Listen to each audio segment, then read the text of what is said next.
take it from here. Sure. All right, so this assumes that you have access to some machine that already has OMFIT installed on it. And so that's true of the Iris cluster here at GA, and true of other clusters at major fusion centers if you're joining from offsite. So here I've opened my no machine session on Civil. I'm going to SSH to Iris. Make sure you have your -X or -Y set so that you can forward your X11 forwarding. You can do module load OMFIT. You can see that when we do that, then it loads a whole bunch of dependencies for running OMFIT. And you can also see that there's a variety of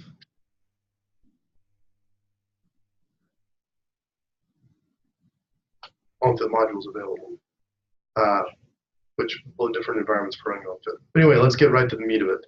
We're going to launch OMFIT. I want to point out that there's some command line options if ever you want to run from the command line as well, in case you are allergic to the GUI. Let me just type to OMFIT. It's going to start up the GUI here with nothing in the tree. Let me minimize the. So the first thing that pops up is the splash screen here. Just tells you what's new. If you ever wonder what changed, any of these changes, you can click on it. It'll give you a kind of a visual diff of what changed. So we're just going to continue on to OMFIT. Now this GUI could be slightly daunting, but just know that everything here on the left is the tree, and the root of the tree is the name, all caps, OMFIT.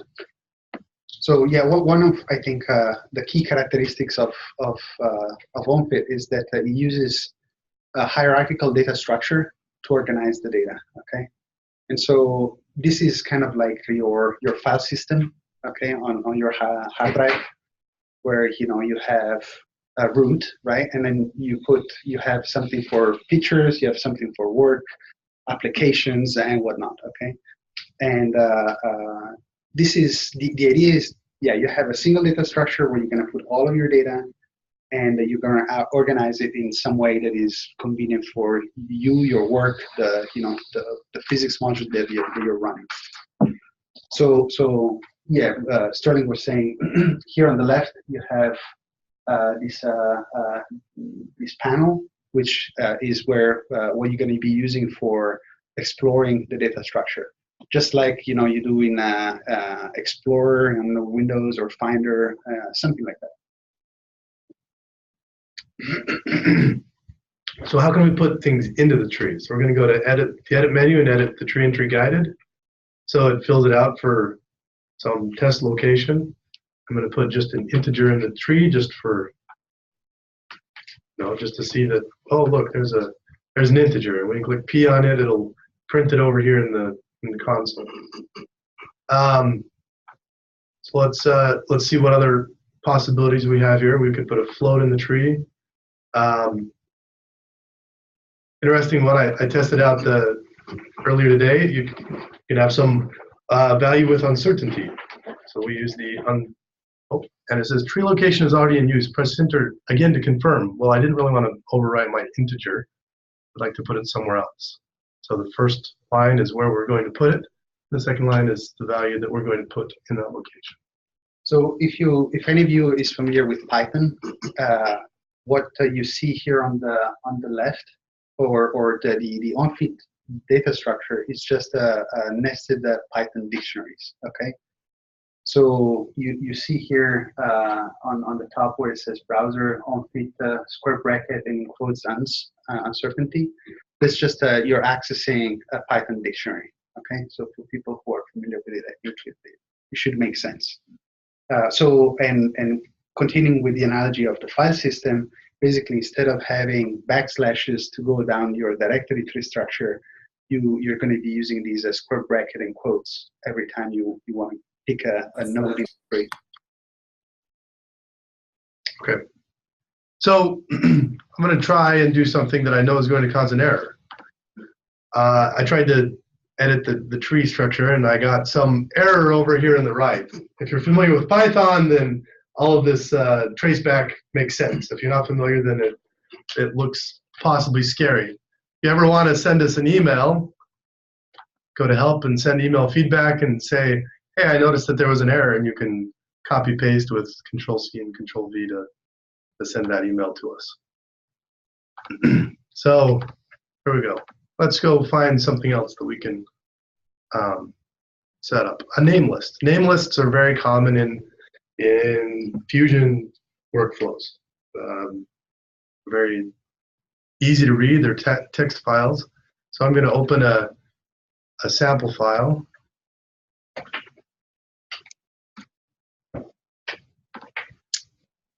And we can see here, fills it in for us. Oh, I forgot to change my location. I want to put this in name list instead of int. And then it shows up here. It's italicized because it technically has not loaded and parsed that information into memory yet. So then I'm going to push the right arrow or click on the triangle to expand down into the tree. So maybe for people, is everyone familiar with Namelist, Fortran Namelist? Maybe some of the students are not. Can you please show us what the Fortran Namelist is? Sure. So the ASCII file itself looks like this. So what Sterling has done, he has taken a text file, okay, and has used a OMFIT class, okay. Actually, can you show us the OMFIT class maybe? So the OMFIT class is OMFIT Namelist class, okay? And this class knows how to parse this text file, okay? And make Python dictionary representation of the content of this text file in memory, okay? And then the same object also knows how to go from the memory dictionary representation to file, okay? So the magic here is, if you want, that maybe if you can show us the text file, right? You can see that there is a one-to-one kind of correspondence between this text file here, okay, and whatever is in the OMFIT tree, okay. So this is a bit of a special file system, right? Because you know, in a file system you have a file, right? But then you stop there. And instead, OMFIT allows you to kind of open the, kind of expand the content of the file and look inside, okay? And the cool thing is that now that things are in memory, you can access and you can modify them, right? For instance, there's this parameter here, IAVEM, which is the magnetic averaging time. We could choose to change that to 7, for instance. Can you maybe show the comment box how, just to show the kind of a more Python-esque? Sure. So I clicked here and I pressed Control-C to copy my location. Press Control-V to paste it over there in the box. So we'll set that to 10. Then we see it reflected there as the value of 10 in the. So here you see the Python dictionary, right? So OMFIT is the root of the dictionary, and then there is a dictionary, NML. EFIT in AAVM is the integer in this case. Okay? And so OMFIT is all written in Python, and so you have this dictionary data structure and Python. Okay, so whatever you do in Python, basically you can do in OMFIT. Okay. Okay, so to continue forward with our examples of what we can set up in the tree. So just a question. Now you changed that value. Is that just in your memory? What happens when you close? What happened to the file? Good question. So let me click P on this file, and it will print the file name.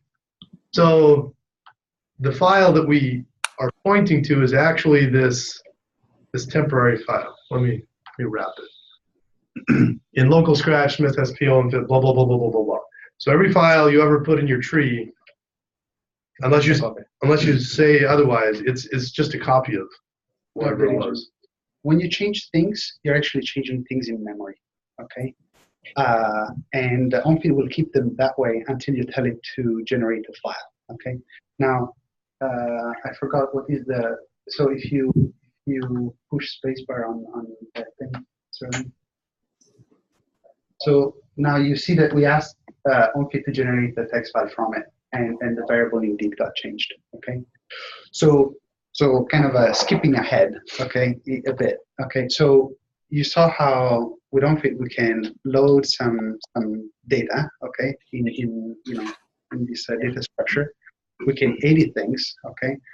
Well, why are we interested in doing this is that we can, OMFIT allows you to get an input file, for example. This is a typical workflow. Get an input file, you modify it, okay, and then it allows you to dump that input file, modified, run it, okay, and then take the output of that code and put it back into the tree, okay. Now you have the inputs and outputs of codes into the tree, and because these are Python dictionaries, everything is in memory. It's very easy to take data from one, the output of a code and put it as the input to the next one.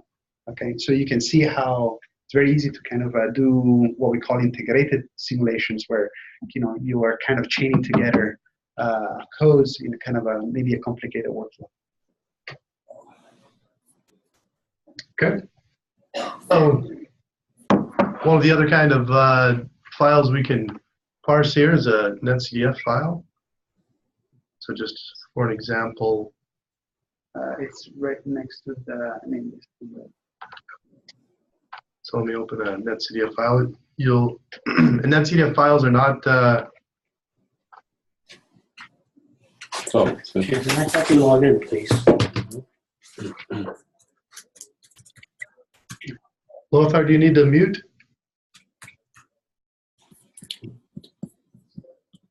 Okay, so here in the tree, I've expanded it. So this was a binary file that we have the Netcdf libraries installed, so can parse it. And you can see these various quantities within the Netcdf file.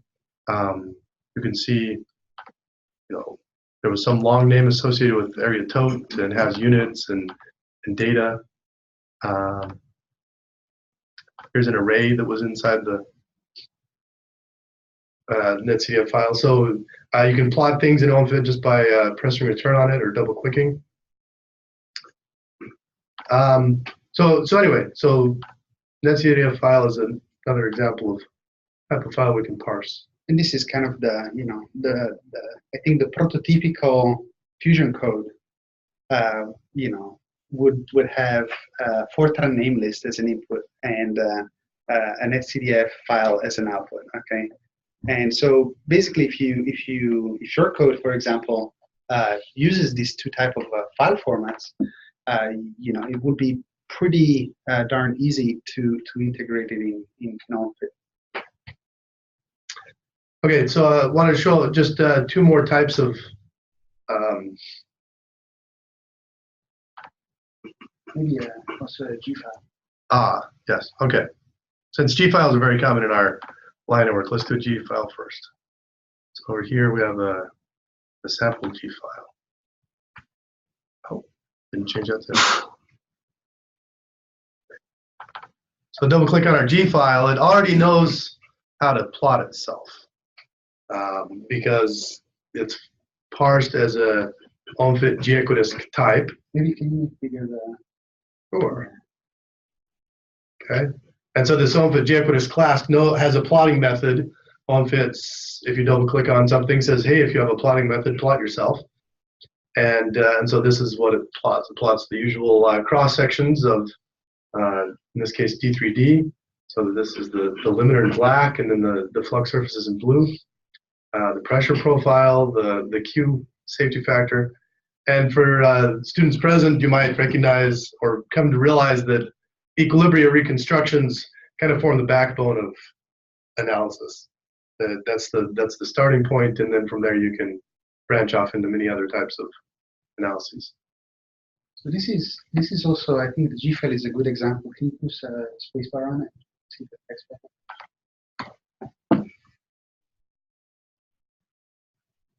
This is an example of a file format that is very custom.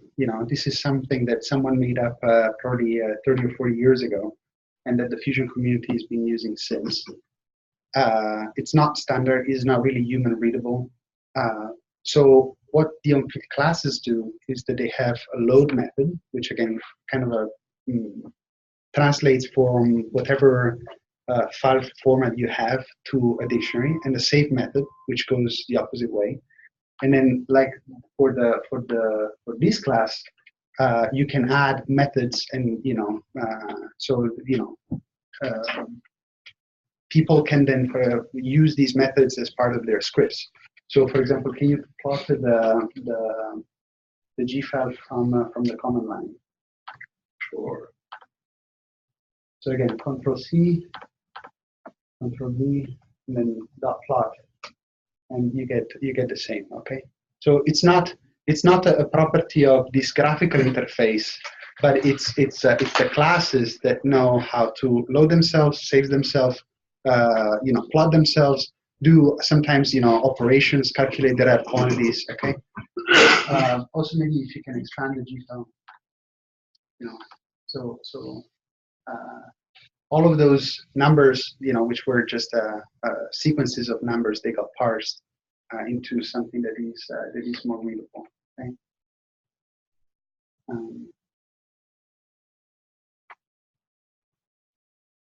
Okay. Yeah.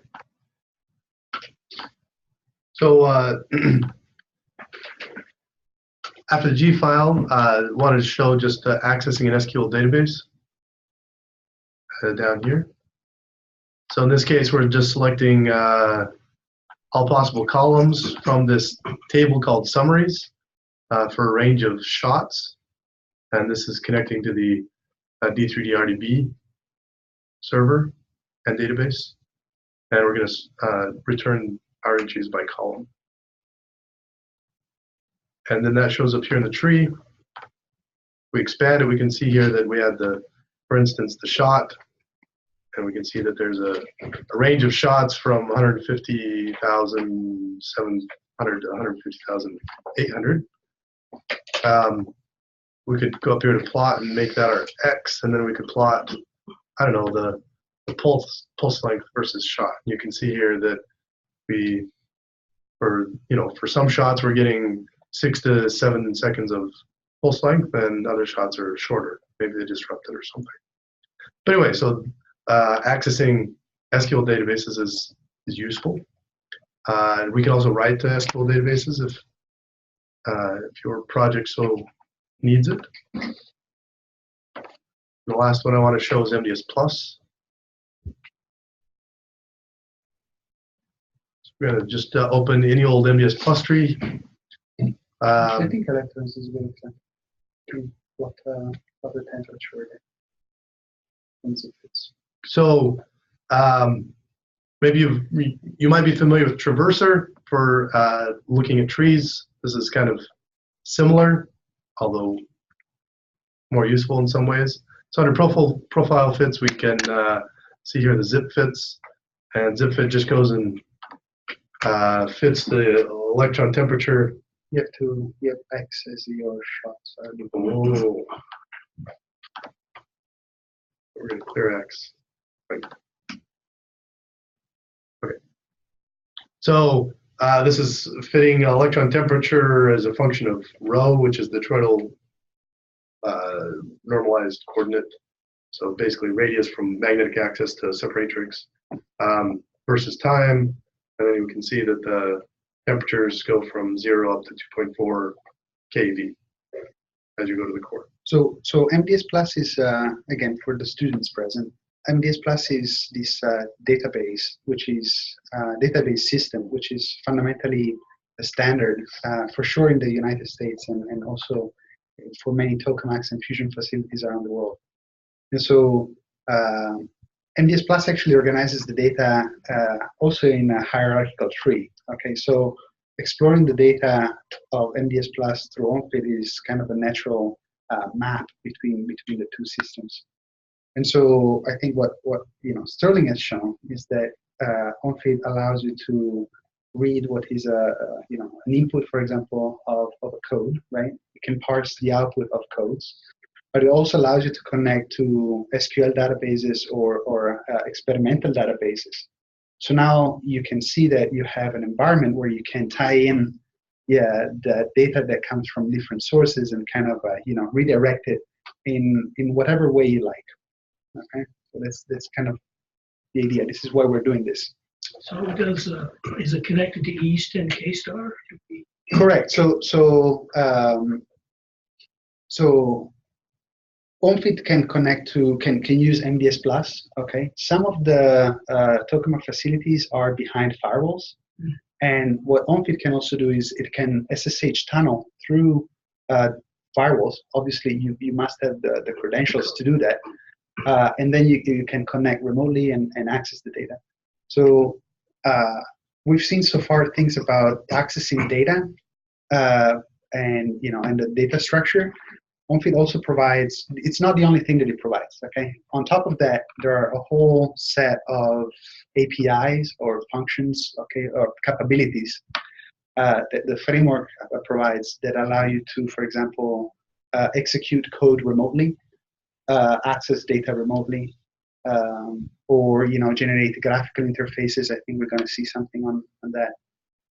And so, this allows us to, basically, it gives you the toolkit that you need to quickly put together I don't know, we call it modules that allow you to run a code and make a nice graphical interface for other people to run. Okay. Does somebody have a question? So we've talked about accessing data. Another type of tree entry you could put in here is a Python task. So I'm going to just call this good old hello world.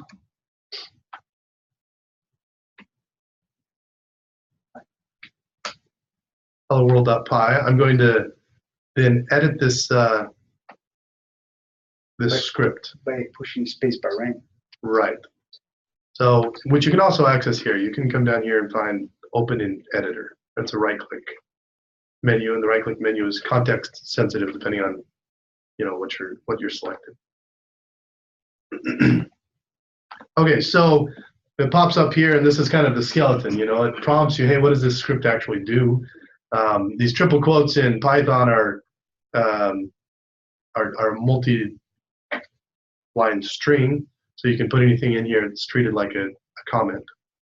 But basically, this, if you could guess, we're going to put a hello world into the print statement, and then see what happens when we run this. So the way we run it is to double click on it, and lo and behold, we printed hello world. So maybe can you show us how that script can access the data in the tree? Absolutely. So then we want to put something into the tree.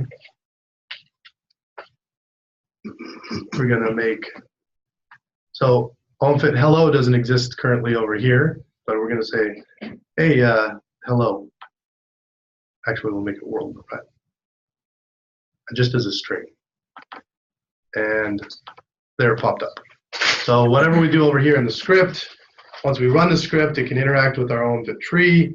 It can do whatever we need to over here. We could come over here and get our Gfile, and we could plot it, right? Because that was something we did down in the command box. Okay. Can you perhaps no? Okay. Maybe can you make another script that calls this script? Sure. So actually, I'm going to do it down here in the command box. So here's our OMFIT hello world, and we're going to call .run on this. Okay, so a OMFITpythonTask has the property, has the method of run, and run means go get that script and run it in the namespace of OMFIT. And if you up here, there's a tab where you could even look at Well, nothing will So get there. right. So can you maybe show us how you would run hello world 5 times? Maybe remove the plot and print something in the in the main tree. Maybe the print something. Keyboard 1. Okay. Equals I or I in range 1,5. And no, one more. It's keyboard 1.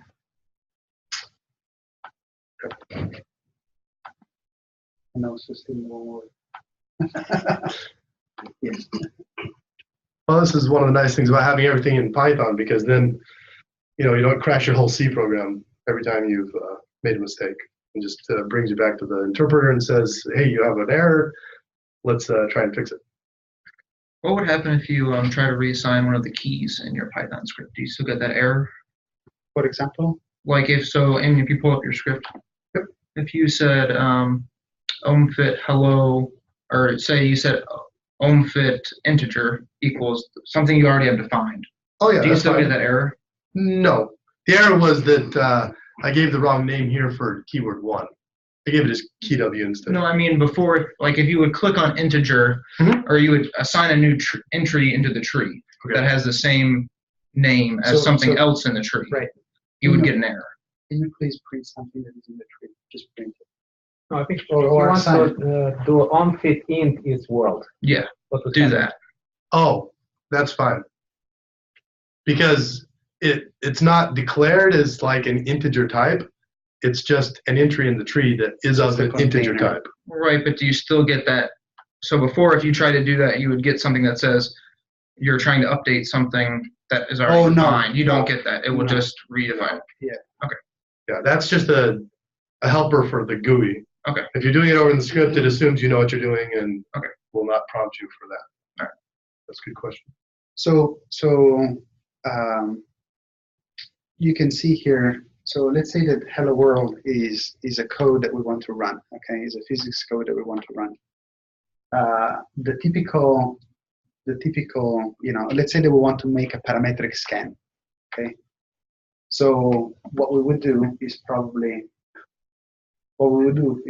something like for I range whatever the scan that we want. Okay. Then edit something in the tree.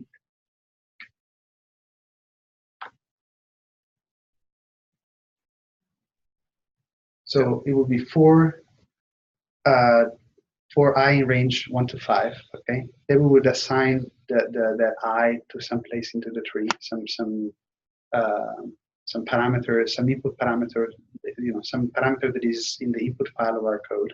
Okay. We will run our code, and then we would get the data from, the code would be run.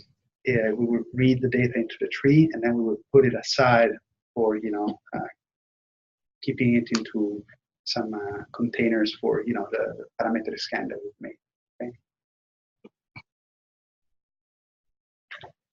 Okay. So we talked about scripting. The last general item here is to have a GUI. And instead of trying to create a GUI, I'm going to import a module. So we're going to go. No? You disagree? Yeah. Okay. Let's do it simple. Do edit entry, and let's just make a OMFIT entry for a key in the name list.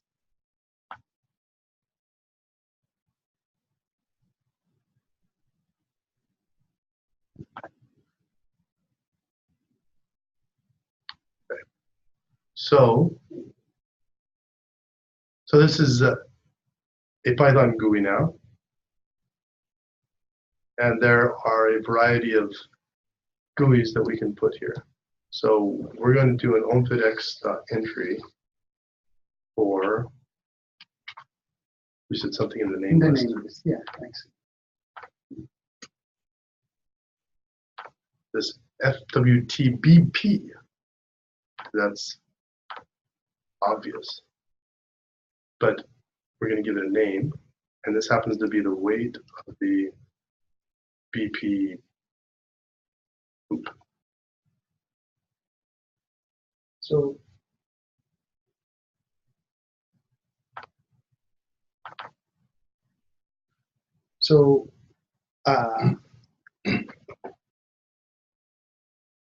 when you have a bunch of scripts and data, it's kind of hard. It's kind of easy to get lost. Okay. So it's often useful and to have graphical interfaces that kind of guide you through at least the most common workflows for the tasks that we usually do. Okay. And so that's why we use graphical interfaces. Okay. Now, what OMFIT is very good at is, if any one of you has ever done a graphical interface, you know how hard it can or painful it can be. Okay, you have to tell signals, and you have to kind of wire everything together. So what Sterling just did is in OMFIT, basically we have a list of graphic elements. Okay, in this case he chose a type of entry. Okay. And then all he had to do, can you show us this code? It was saying what element in the OMFIT tree we wanted to edit, okay? And then it said, well, this is what the user should read, okay? So it's not uncommon for these name lists to have, insane names like we've seen, right? And so this is, is presenting the information to the user in a much more readable way, right? So OMFIT X entry is one of the graphical elements that you could use. Maybe we can make a button that runs a code, that runs the script.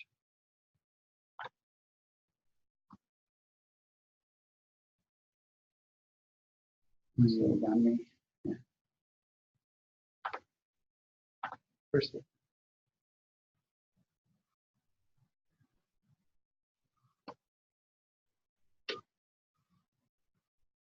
So in this case, he generated a new element in our GUI. It's a button, and it's going to say "Run Hello World," and when you click on it, it will run that thing. Okay. So I think now when we will see very complicated GUIs. Okay. And what you have to think is that basically every line, every element in the GUI is fundamentally just a line of code. Okay. Where someone has said, has mapped into human readable worlds what is something into the OMFIT tree. So I want to point out, so I'm selected here, FWTBP, and its current value is 0. And then we change this to 1, but the box is green. Green means you have not activated the new value yet. So we press enter, and then we can see that it changes to 1 in the tree as well. So these two are intimately connected. How can you set, so there's certain, if you want only certain types? Sure. How do you set that? You can give a check keyword argument here to the entry, and it will check and make sure that what you can give that check keyword a function, and as long as the function returns true, then it accepts it. If it returns false, then it shows up as orange instead. And try check is underscore int.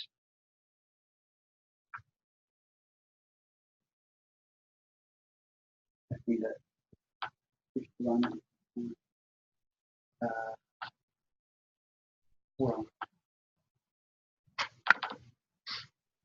so it's yellow, okay, which says this is not the right type. If you change. If I tried to press enter and say, hey, tree entry, blah blah blah, it should be int. So. And yeah, it won't allow you to write something that is not what you expect. Okay, maybe this is a good time to also show. Maybe it's even maybe it's a good time to show the help. Oh yeah. With the different classes and. Okay. So let's see. We talked about sending email feedback previously.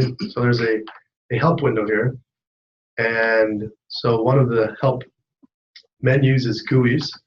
So you can see here all of the different types of GUIs, and we were to click on one like OMFITx.button, which we just used, it gives us the signature. So it takes the text first, and then the command that should be run when the button is pressed, and some help, and whether the GUI should be refreshed after pressing the button. Some URL that you could give more help about. Maybe pressing the button does something, and the URL would be some HTTP blah blah blah that gives further description of what that is doing. You can also show source code maybe. Okay, so if you want to see what any given function is doing over here on the source code, you can see here that basically that one line of code saved you from writing 16 lines of code, is what it looks like. And a lot more behind. Right, and more because of button and help button and URL button and all of those, yes. And maybe under classes. Okay, so classes is huge.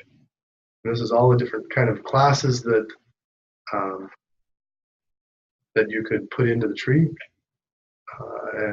For example, maybe ideal safe, maybe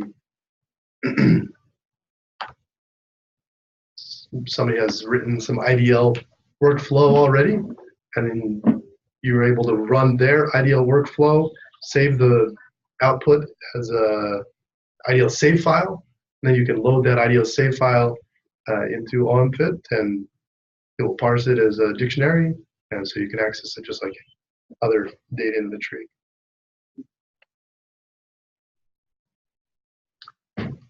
Okay, so there's a variety here of help. So And maybe you don't even know what you're looking for. So you type plot, and plot comes up, but then over here under related, perhaps you were looking for one of these other topics, and here's some other related topics that there's a lot of things related to plot. obviously. So if you don't know exactly what you're looking for, you can still try and look it up and look under the related tab.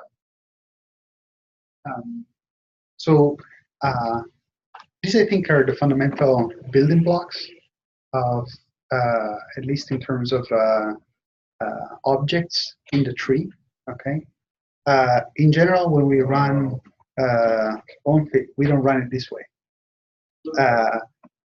What we generally do is we want to run a code. We have some analysis that we have in mind that we want to run. Okay, and so the way we usually operate is we load what we call a module, which is basically a collection of scripts, data, GUI, connection to databases that someone has already set up for doing that task.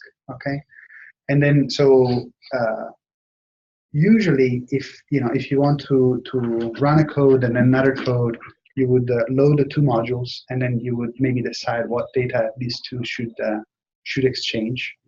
And what you would write is just the little script that fundamentally runs the first code, exchanges the data, runs the second code. Okay, so maybe you want to show. You want to Tutorial or EFIT? I would do it for EFIT. So let me understand. So are the modules at the OMFIT level, or are they at the Unix fault level? Oh, yeah. Sorry. Yeah, there may be a nomenclature, confusion. No, these are OMFIT module. Okay. So we try to distinguish between these two as Unix modules, which is the module command that you saw Sterling typing at the very beginning, module load OMFIT. Instead, what we call OMFIT modules are, you'll see it. It's again collection of the things that we've seen so far, but organized in some directory structure, if you want, and ready to run. Right. So I went up here to the file menu. We're going to go import a module. So you can see there's a variety of modules. One that may be of interest to new users is the tutorial module. Just has a bunch of scripts for doing basic stuff in Python or basic stuff with OMFIT GUIs or OMFIT scripts. So that's just something to keep in mind if you're wondering, hey, how could I do this? You can also load it. You want to load it? Yeah. So I clicked it and then so here, the tutorial module, and this is just stuff that people have contributed that they found useful. So there's no guarantee. One thing I want to show is just the basic GUI. Hey, is that what I wanted? It's times. So I mean, that would just give an example of an entry, a post command, a string, a check button, a combo box, buttons. So also one thing is, in OMFIT, the code that you're running is not hidden. Okay, it's right there. If you want to see, you run something, you say, oh, cool, I really want to do the same thing. Okay, so then you click on basic GUI, you push spacebar, or click open in editor, and this is how it was done. Okay, so and also we can modify it. So maybe can you change the title, basic GUI demo or tutorial, whatever. Okay, save it. You can close it, and now we change the title. Okay, so when we import this module in the OMFIT tree, it's our copy. We're not affecting other people's things. Okay, and we're free to modify them however we want. Okay. Does it save everything internally? It does. When does it save to an actual file? So this Where is that file be? yeah. This is actually a good question. Maybe Sterling can. Sure. So this whole collection of everything in the tree, all the command boxes, all the output in the console, these are all part of what OMFIT considers a project. Currently, you'll see down here, this is an unsaved project. Oh, let me just move myself up a little bit. Okay. So yeah, unsaved project. So let me come up here and we're going to save this project. So we're going to save project as. It gives me some default directory in which to save it and fills in the project name with the current time. And I'm going to have this be my OMFIT orientation project. It's just a test project. I color all my test projects red. Can insert date and time to keep track of what I'm doing. Namely, saving the project for the orientation.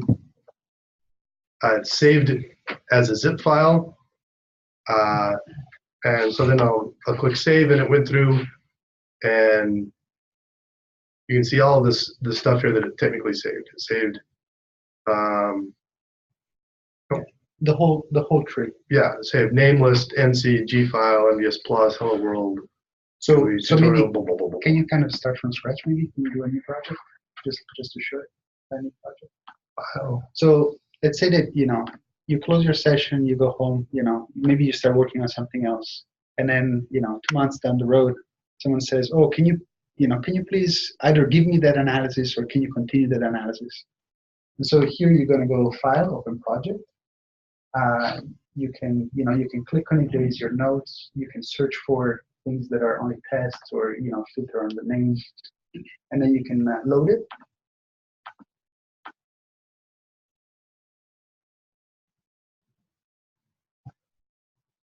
Load it.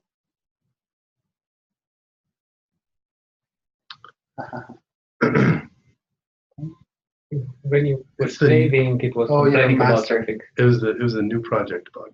Yeah, it was a master. Okay, so we have two versions of OMFIT running. There is a so-called master version, which is lagging behind with the latest leading edge developments.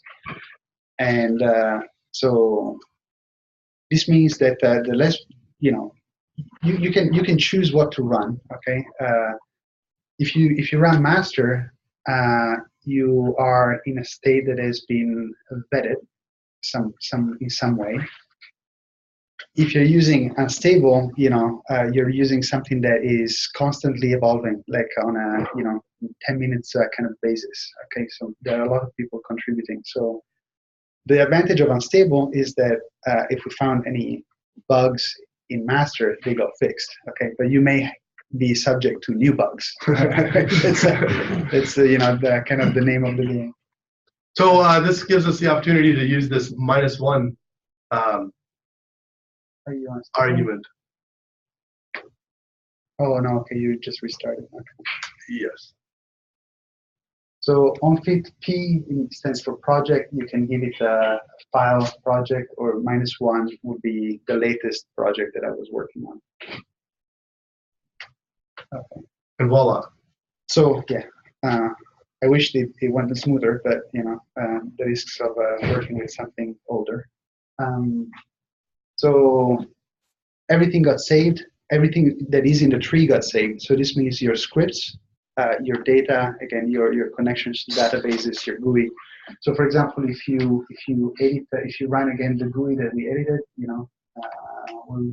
oh yeah, I was thinking the module. Oh yes.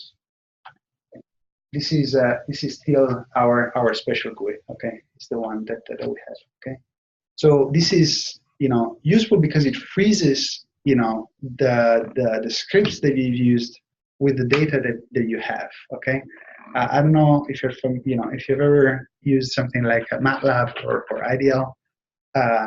I have a picture, I have something, and then I keep working on that script and I evolve it.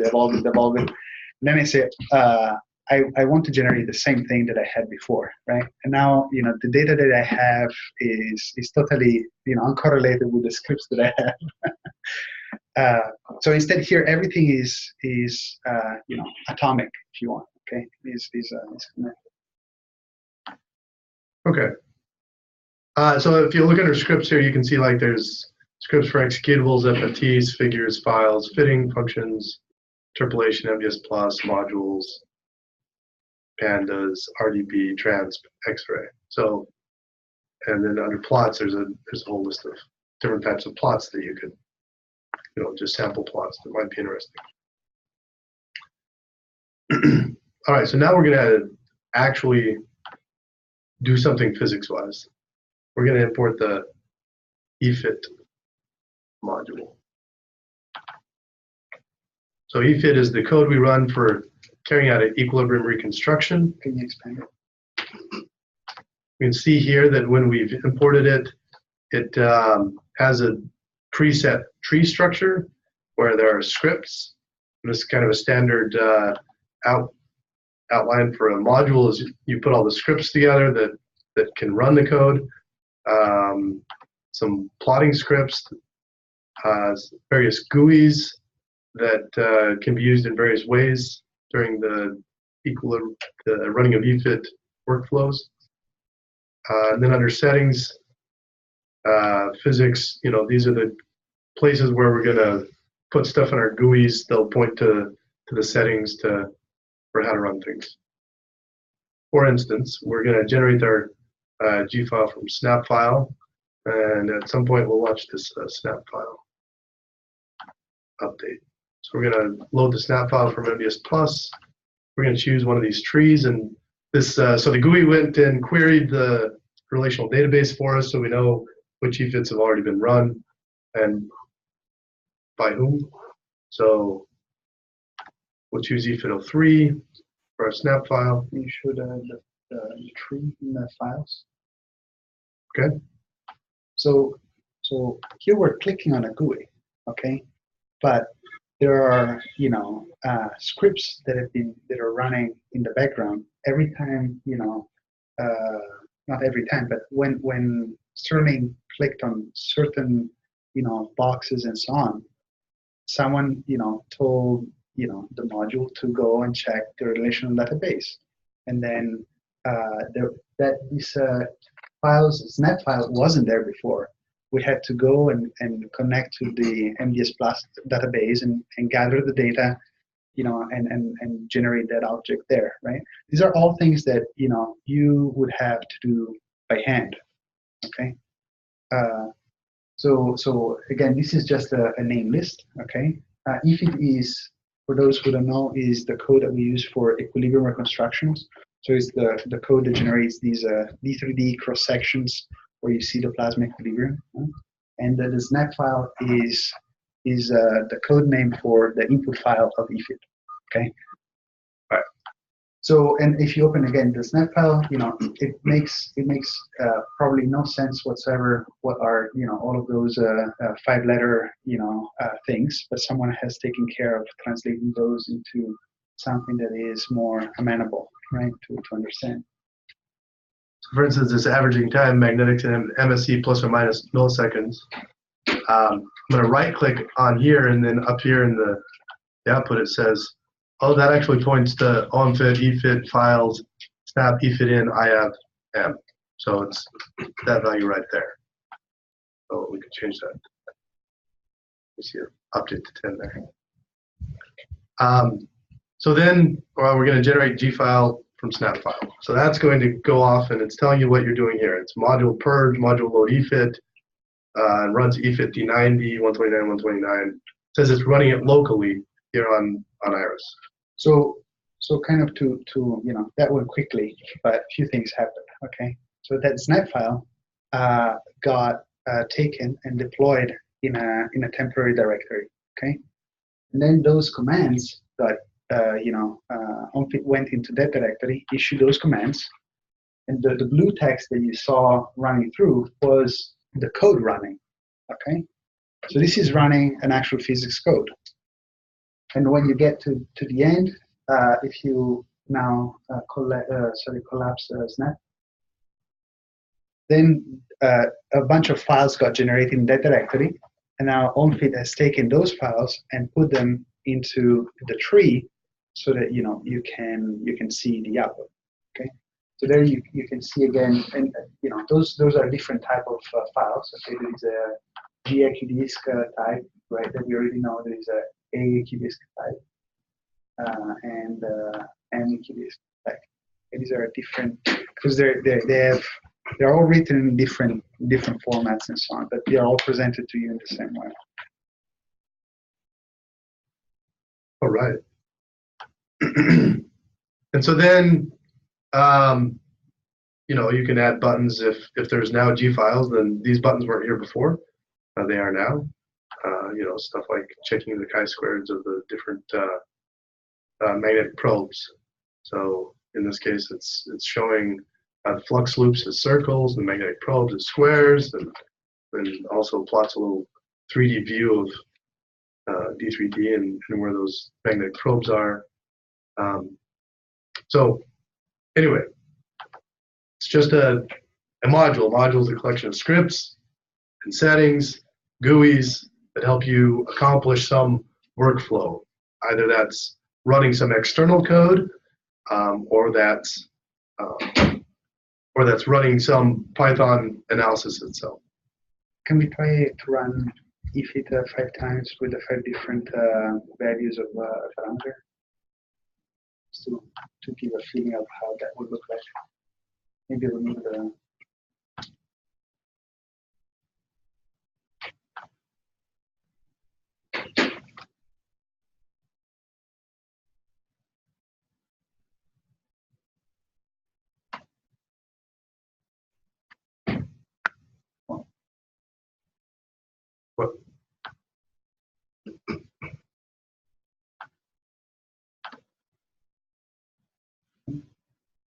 So this is just to give a feeling of, how can you perform, for example, a parametric scan. Can you see? Because we cannot see. Can't see what? I cannot see the end of the line. So I vote for making wrap turned on automatically. All right, so we're going to set that value. We need to make some new tree into which we're going to put our results. I'm going to have my OMFIT results is an OMFIT tree type. And then I'm going to run EFIT.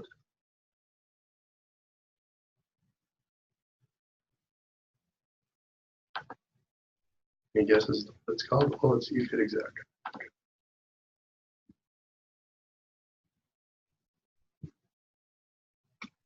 And then I'm going to do OMFIT results I equals OMFIT. You have to deep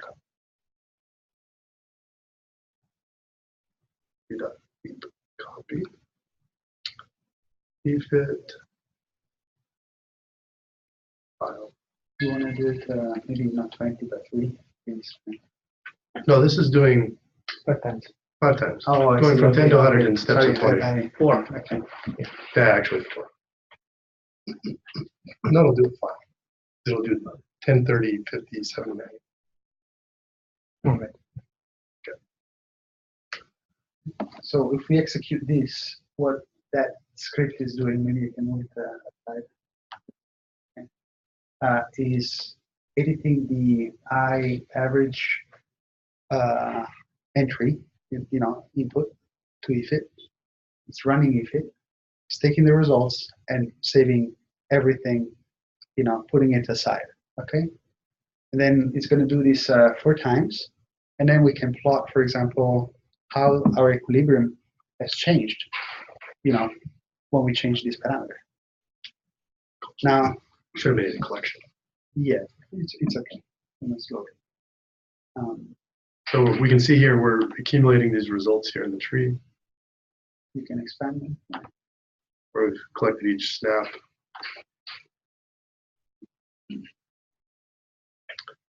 So this is again something that do it by hand, would be pretty tedious. And you can imagine, for example, this is a simple thing. You're doing a scan. You could do a multi-dimensional scan. You could run, put this into an optimizer. For example, you could say, change my input until I achieve this goal.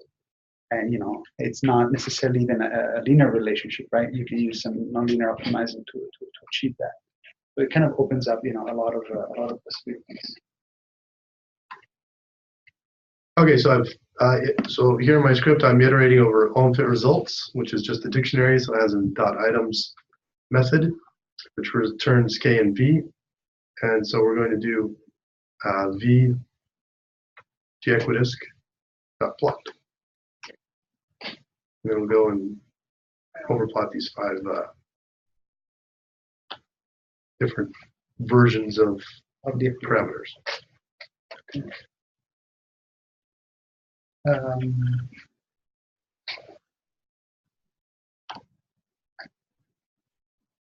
Maybe I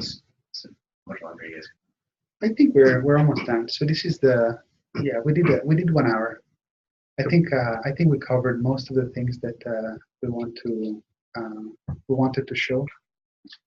One more thing maybe to point out is that if you go to Google and you type OMFIT, the first hit is the documentation page, and there, probably you yourself will be, you're working on a code. There is a menu with the modules.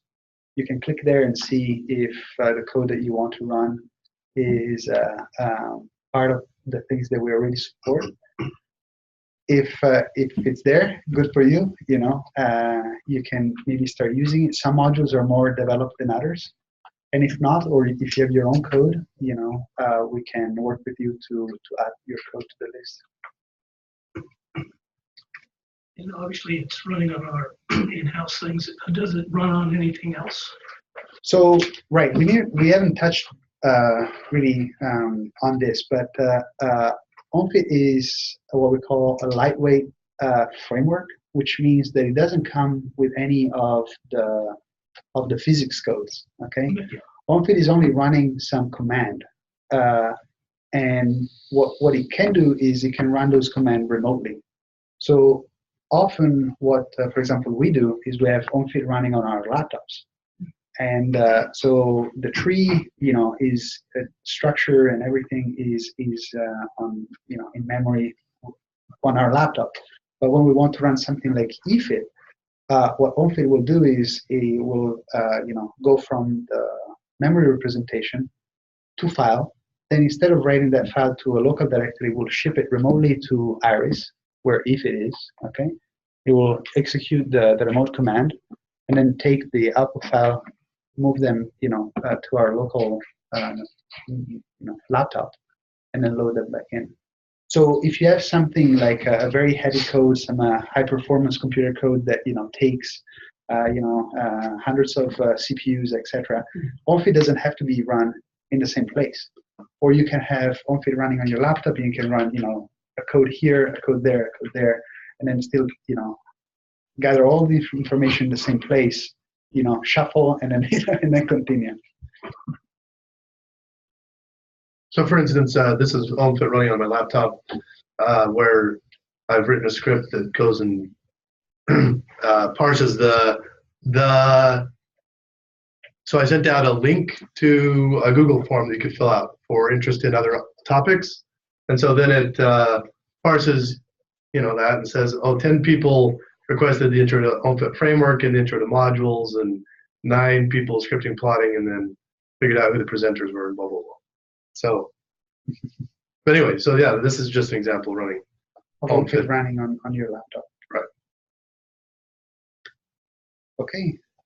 So what we're going to do now, so I think the tutorial part is over, so people are free to, go and start, running OMFIT. We are going to be here for the next few hours, and this is usually kind of a developer's corner, so people can come in and, we like to do some social coding if you want, or if you have a problem, you just interact. But, we will be here if you have any questions. You can either stick around here if you have a laptop, or come up and see us, if you have problems. Yeah, so my office is across the hall, and 300 and Orso's is down the hall. Never needed anything. And also, I should say that, this is the work of not only me and Sterling at all. Maybe can you bring up the, so if you look under contacts, this is the list of people who actually contributed to OMFIT, okay? So sometimes we are the face of it, but it's by far we are not the only contributors. And actually, if you look under modules, if you pick a module, pick OMFIT profiles. It's a good one.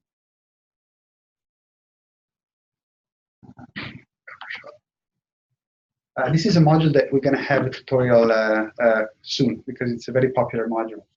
And you'll see down here listed, the people who contributed to the module. You're still the first. Huh? You're still the first. Yeah, I'm not. Yeah, but look at Brian is definitely catching up, and Nick is ugly.